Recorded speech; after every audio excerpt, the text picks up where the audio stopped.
இந்த வீடியோ பார்க்குற யாவருக்கும் இனிய புத்தாண்டு நல்வாழ்த்துக்களை தெரிவிச்சுக்கிறேன்.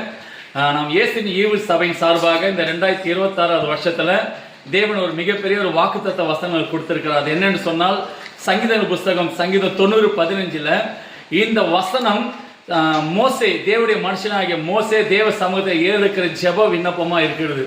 அந்த விண்ணப்பம் அவர் ஆரம்பிக்க சொல்றாரு, தேவனே நாங்கள் துன்பத்தை கண்ட நாட்கள் கண்டு சொல்லி உடனே ஜெபத்தை மாற்ற நாங்கள் துன்பத்தை கண்ட வருஷங்களுக்கு எங்களை சரியாய் மகிழ்ச்சியாய் மாற்ற வேண்டும் என்று சொல்லி இந்த வீடியோ பார்க்குற உங்களுடைய வாழ்க்கையில தேவன் நிச்சயமாகவே நீங்க துன்பத்தை கண்ட வருஷங்களுக்கு தேவன் நிச்சயமாகவே மகிழ்ச்சியாய் மாற்றுவார்.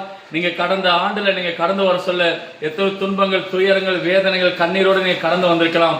ஆனா இந்த புதிய ஆண்டுல தேவன் உங்களை மகிழ்ச்சியாய் மாற்றுவார், உங்களை ஆசீர்வதிப்பார், மேன்மைப்படுத்துவார். ஏன்னு சொன்னால் இந்த வசனத்தை ஆரம்பிக்க சொல்லவே மோசே சொல்கிறார், தேவரீர் நாங்கள் துயரப்பட்ட நாட்களுக்கு என்று சொல்லி முடிய சொல்ல நாங்கள் துன்பத்தை கண்ட வருஷங்களுக்கு மகிழ்ச்சியாய் மாற்ற வேண்டும் சொல்லி, அப்படியாக ஆண்டவர் நாட்கள் இல்ல வருஷங்களுக்கு மகிழ்ச்சியாய் மாற்றி உங்கள் குடும்பத்தையும் உங்கள் சந்ததியும் ஆசீர்வதிப்பார். God bless you. கர்த்தர் தாமே உங்களை ஆசீர்வதிப்பாராக. ஆமென்.